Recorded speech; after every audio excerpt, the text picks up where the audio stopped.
We also need to do is obviously change our gun laws to make sure that our strategy of more police on the street, kids, guns, and drugs off the street is as effective and coordinated as we can be.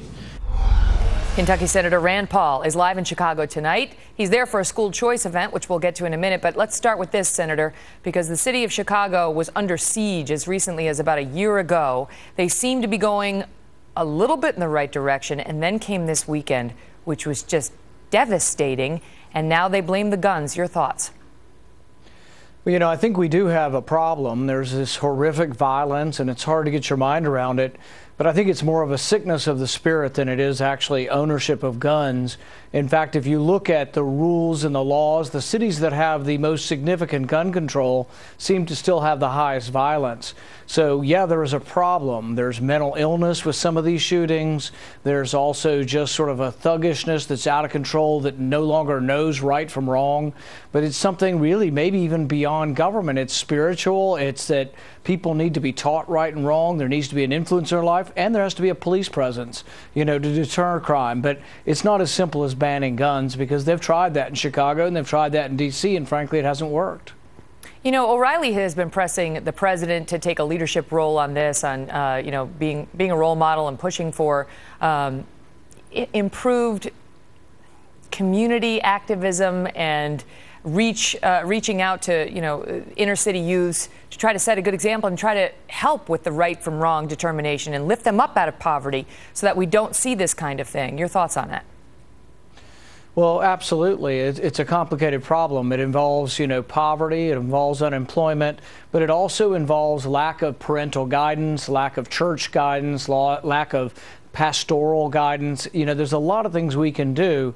And, you know, in my community in Louisville, we just had some violence as well in Louisville, Kentucky, and they're increasing police protection and police presence. But there's also some organizers from the community who are saying and going in and trying to tell these kids, you know, there is another way, there's hope. And, you know, that's one of the things about this school choice event that I went to today. It was an all-girls school. But the thing is that there really is hope, and you can just see in the eyes of these young ladies that they're going to be the leaders of the next generation, and there is hope for them. But it's hard for me to imagine how people can oppose charter schools, can oppose school choice. I just can't imagine the people on the other side of this equation. What do you make of, you know, we were just talking in our first segment about the Supreme Court ruling about, you know, how some really want to push for affirmative action for certain people of color. And yet the others on the right I have argued today in the National Review, as I pointed out, what we really need to do is improve the education standards in K through 12 education. And they believe those are being held back by, in particular, unions, a group praised by the left.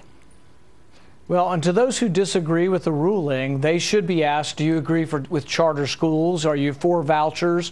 In Chicago and in Illinois, we've been trying to get scholarships passed by the state legislature, but the Democrats have uniformly opposed scholarships for poor children to go to both public and private schools and for charter schools.